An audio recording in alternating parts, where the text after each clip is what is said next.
Welcome back everyone in this next tutorial lecture on logarithm.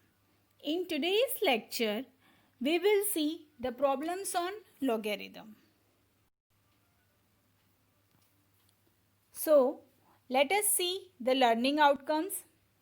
So, after watching this video, students will be able to know how to solve simple problems using logarithms law.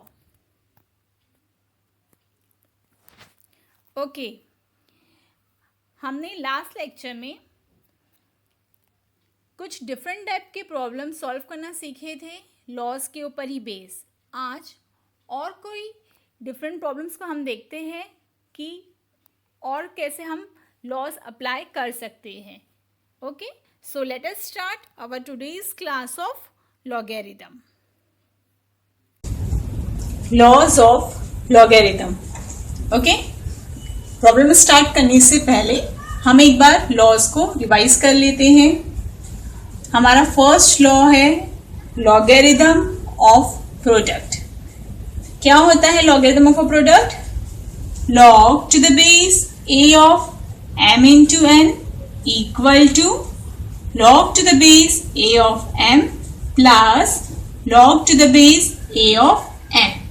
Okay, जब log के साथ में कोई terms multiplication में है तो हम उसे कैसे कर सकते कन्वर्ट? उन्हें हम सेपरेटली लॉग प्रोवाइड करके उनके बीच में कौन सा साइन आएगा? मिडल में प्लस का साइन। तो ये कहलाता है logarithm of a product. This is a logarithm of a quotient.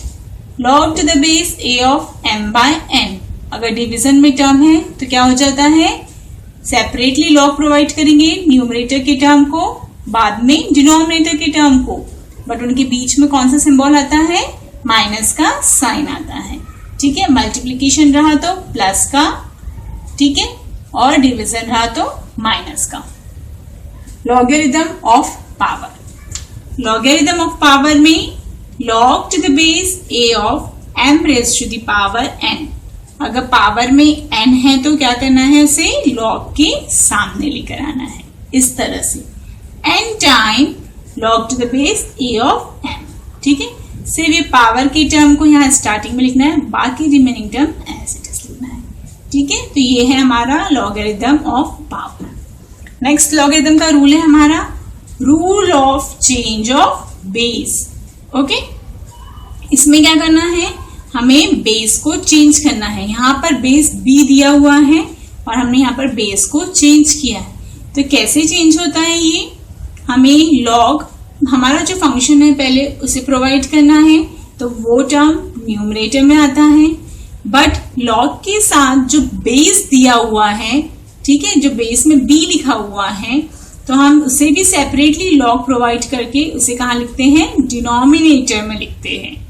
और फिर हम न्यूमरेटर और डिनोमिनेटर को सेपरेटली कोई भी एक बेस प्रोवाइड कर सकते हैं।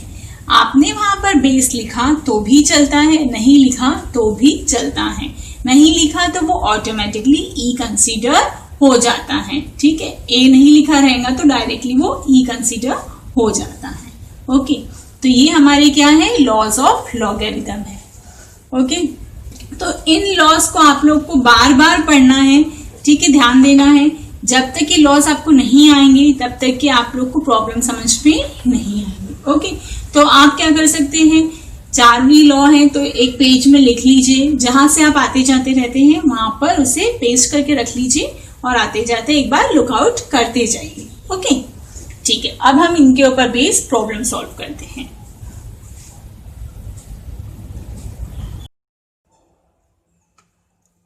Find the value of log 6 plus log 3 minus log 2।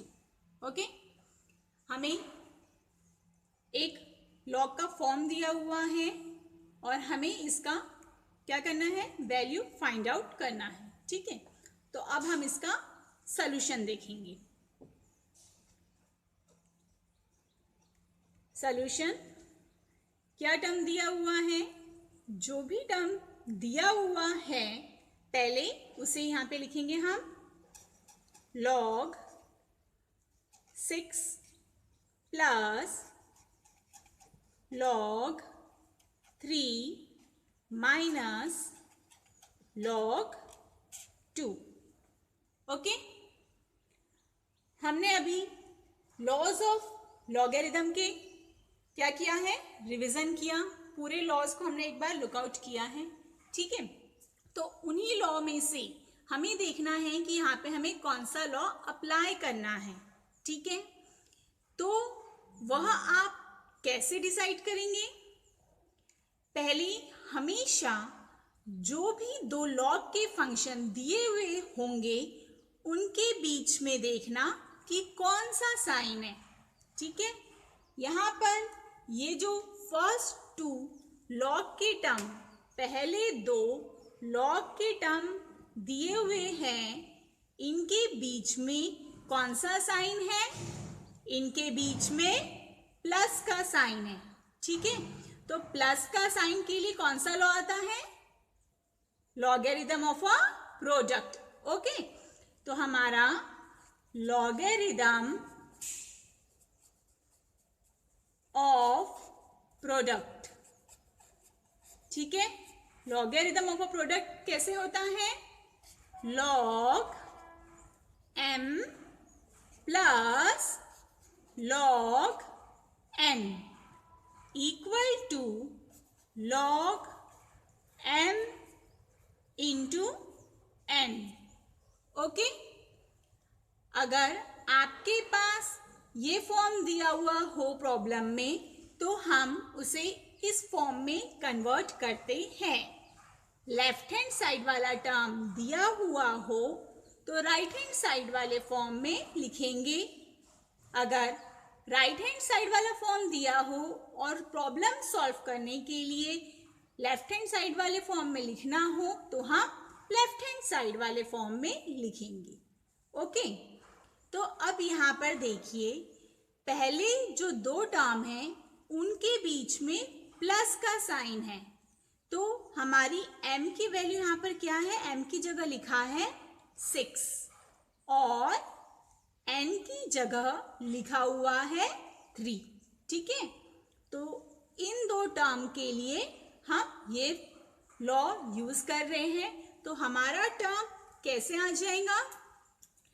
Equal to log m की जगह लिखा है 6, तो 6 इंटू मल्टीप्लाई बाय n की जगह लिखा है 3। Okay, 6 into 3। आखिरी वाला जो टर्म है उसे जैसे का वैसा लिखेंगे, एज इट इज लिखना है। ठीक है, उसे कुछ नहीं करना है, उसके सामने में जो साइन दिया हुआ रहेगा वही साइन आप यहाँ पर लिखेंगे। ओके, अब नेक्स्ट स्टेप क्या होंगी हमारी? इक्वल टू लॉग 6 इंटू 3 हमें आता है 6 3 ज़ा 18 माइनस लॉग 2। ठीक है, फिर से ये टर्म को हमने जैसे का वैसा लिखा। ओके, अब नेक्स्ट स्टेप, अब फिर से नेक्स्ट स्टेप के लिए हमें क्या करना है? देखना है कि फिर से हमें दो लॉग के टर्म मिले हैं और उनके बीच में अब कौन सा साइन है? उनके बीच में अब माइनस का साइन है। जब दो लॉग के टर्म उनके बीच में माइनस का साइन आता है तब हम कौन सा लॉ यूज करते हैं? हाँ, ओके, याद है आप लोगों को? Logarithm of quotient. ओके, अभी हमने रिवाइज किया था। ठीक है, लॉगरिथम ऑफ क्वोशिएंट कैसा हो जाता है? Log m minus log n। Okay, जब भी दो लॉग के टर्म के बीच में माइनस का साइन हो, जैसे कि यहाँ दिया हुआ है, तब हम लॉगरिथम ऑफ क्वोशिएंट ये लॉ यूज करेंगे। इक्वल टू क्या आ जाता है, logarithm of quotient means division में वह टर्म चले जाते हैं, log m divided by n, bracket complete. Okay, अब यहाँ पर m की जगह लिखा हुआ है 18 और n की जगह लिखा है 2। ओके, तो अब हम लिखेंगे, अब हमारा टर्म आएगा log ब्रैकेट में 18 बाय 2। ओके, 2 से 18 को डिवाइड करना है। ठीक है, आप लोग को डिवाइड करना आता है, अगर नहीं आप लोग को याद आ रहा, समझ रहा है, तो आप लोग कैलकुलेटर यूज कर सकते हैं। ठीक है, वो भी साइंटिफिक कैलकुलेटर आप लोग यूज कर सकते हैं। तो ये है साइंटिफिक कैलकुलेटर। ओके, तो यहाँ पर ये है ऑन की बटन, इसे ऑन करेंगे। ठीक है, अब कैसे टर्म है, लॉग नहीं डालना है कैलकुलेटर में। ठीक है, लॉग हमेशा लिखते हुए जाना है। यहाँ पर एक टर्म ऊपर, इसका मतलब न्यूमरेटर में है, और सेकेंड टर्म है नीचे, मतलब कि डिनोमिनेटर में है। ठीक है, तो देखिए उसके लिए कैलकुलेटर में ये बटन है जिसमें हम एक टर्म ऊपर न्यूमरेटर में और एक टर्म नीचे डिनोमिनेटर में लिख सकते हैं। ठीक है, आपको दिखाई दे रहा है, 2 बॉक्स आ गए हैं यहाँ पर और उनके बीच में लाइन है। ठीक है, तो अब यहाँ पर एक लाइन ब्लिंक हो रही है, ऐसे आ रही है 10 बार। तो पहला हम जो भी नंबर लिखेंगे वो ऊपर न्यूमरेटर में आ जाएगा। तो ऊपर क्या लिखा हुआ है, 18, तो यहाँ लिखेंगे 1 8 18 हो गया। लेकिन अब ये 2 कहाँ लिखना है, इसे हमें नीचे लिखना है। तो उसके लिए आप क्या करेंगे, ये जो बटन सर्कल दिख रहा है, गोल दिख रहा है यहाँ पे कैलकुलेटर में, तो ये जो देखो लाइन फिर से ऊपर जो ब्लिंक हो रही है, आ रही है, तो उसे नीचे लाना है। ठीक है, तो उसके लिए कैलकुलेटर में देखो ये बटन है सर्कल वाली, तो यहाँ पे नीचे की तरफ वो बटन दबाएंगे, प्रेस कर दिया हमने। ओके, तो हमारा जो ब्लिंक हो रहा था, मतलब इसका मतलब अब जो नंबर हम लिखेंगे वह कहाँ आ जाएगा, नीचे डिनोमिनेटर में। नीचे क्या लिखा हुआ है, 2, तो 2 प्रेस करिए और उसके बाद में ये इक्वल टू का साइन है, इसे प्रेस करिए, क्या आ गया, 9। ओके, तो ये लॉग जैसे का वैसा, और अब यहाँ पे क्या आ जाएगा, 9। ठीक है, तो इस तरह से हमने क्या करी, log 6 plus log 3 minus log 2 की वैल्यू फाइंड आउट की। ठीक है, वन मोर एग्जाम्पल, एक और एग्जाम्पल देखते हैं अब हम। ओके, अब हम ये प्रॉब्लम देखते हैं। Find the value of log 16 minus log 2 plus log 3। ठीक है, अभी हमने जो सॉल्व किया उसी के समान है। ठीक है, अब हम इसका सॉल्यूशन देखेंगे, अब क्या डिफरेंस है वो भी देखेंगे।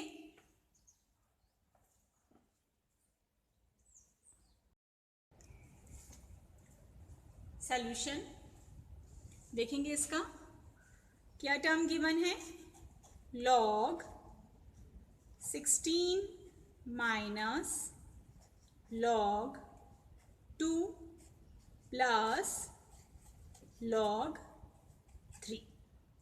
ठीक है, अभी मैंने आप लोग को बताया कि सब में पहले हमेशा क्या करना है, हमें देखना है कि जो भी log का टर्म गिवन है, दिया हुआ है, वो 2 log के टर्म के बीच में कौन सा साइन है।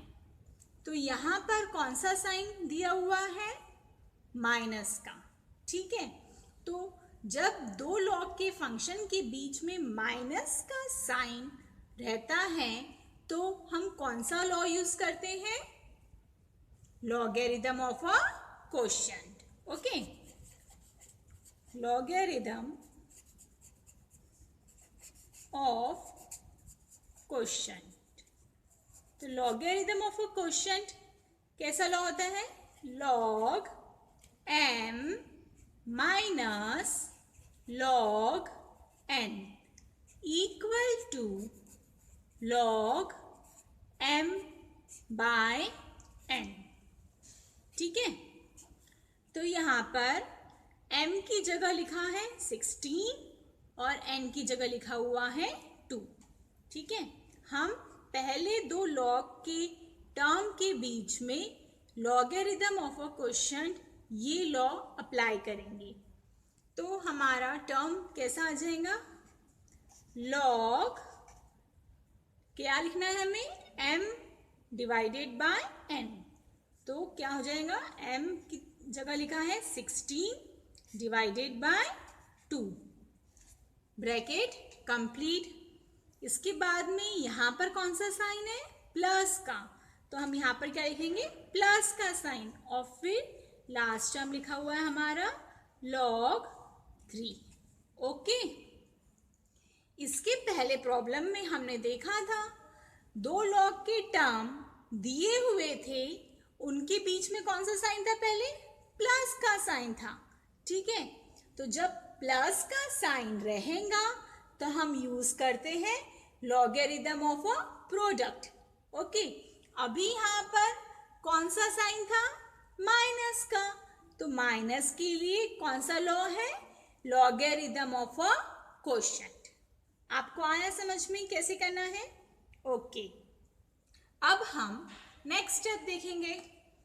जैसे कि मैंने आपको अभी बताया 16 डिवाइडेड बाय 2 आपको इजीली करना आ जाता है. ठीक है, हाँ, नहीं तो आप लोग जैसे मैंने अभी बताया वैसे कैलकुलेटर से करके लिखेंगे यहाँ पर. ठीक है, कैलकुलेटर यूज करना नहीं आता है तो वीडियो को रिवाइंड करते जाइए. ठीक है, पीछे आके वही स्टेप को देखते जाइए तो आपको समझ में आने लगेगा. तो 16 बाय 2. ठीक है, हमने 2 से 16 को डिवाइड किया तो क्या आ जाता है? 2 8 जा 16. लॉग जैसे का वैसा. इसके बाद यहाँ पर है प्लस का साइन log 3. अब हमारे पास फिर से दो लॉग के टर्म हैं और इनके बीच में कौन सा साइन है? हाँ, अब यहाँ पर प्लस का साइन आ गया है. तो हमें कौन सा लॉ यूज करना है? करेक्ट, हमें logarithm of a product use करना है. Logarithm of product. ठीक है, लॉगरिथम ऑफ अ प्रोडक्ट कैसा है? log m plus log n equal to log m into n और m multiply by n. Okay, तो m की जगह अभी है यहाँ पर 8 और n की जगह है 3. तो हमारी अगली स्टेप आएंगी log. ठीक है, log 8 इंटू 3. ओके, तो देखिए क्या करना पड़ता है? देखना पड़ता है कि दो लॉग के टर्म के बीच में माइनस का साइन है कि प्लस का साइन है. ठीक है, ऐसा नहीं कि हमेशा पहले logarithm of a quotient use करना पड़ेगा, बाद में logarithm of a product use करना पड़ेगा. ऐसा होता है क्या? नहीं. इसके पहले वाले प्रॉब्लम में पहले हमने logarithm of a product use किया, उसके बाद में लॉगरिथम ऑफ अ क्वोशिएंट आया था. ठीक है, तो इसके लिए कैसे देखना है? दो लॉग के टर्म के बीच में कौन सा साइन है. ठीक है, और उसके अकॉर्डिंगली हमें लॉ को अप्लाई करना है. अब यहाँ पर 8 इंटू 3 क्या हो जाएगा? 8 इंटू 3 24. ओके, टेबल आता है, टेबल से करना है, नहीं तो सिंपली कैलसी का यूज करिए. कैलसी का यूज कर सकते हैं, ठीक है। इसे ऑन के बटन को प्रेस किया, 8 मल्टीप्लाई, मल्टीप्लिकेशन का साइन दिया हुआ है, 3 इक्वल टू का साइन 24। लॉग यहाँ पर है बट लॉग प्रेस नहीं करना है, लॉग जैसे का वैसा ही लिखना है। ओके, ठीक है। तो इस तरह से हमने log 16 minus log 2 plus log 3 की वैल्यू फाइंड आउट करी।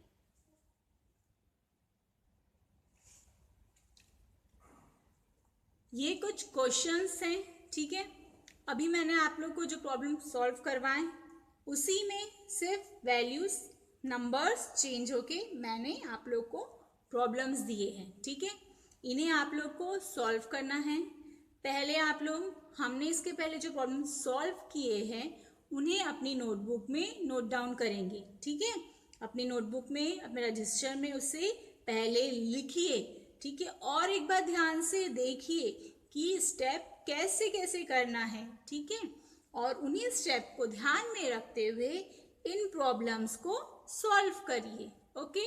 और यहाँ पर आंसर भी दिए हुए हैं और फिर चेक करिए कि आपका ये आंसर आ रहा है या नहीं, ठीक है, ओके।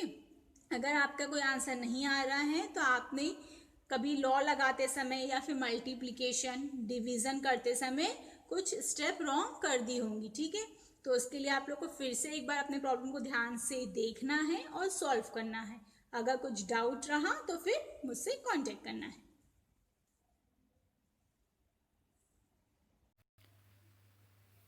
आइए अब हम देखते हैं कि आज हमने क्या क्या सीखा।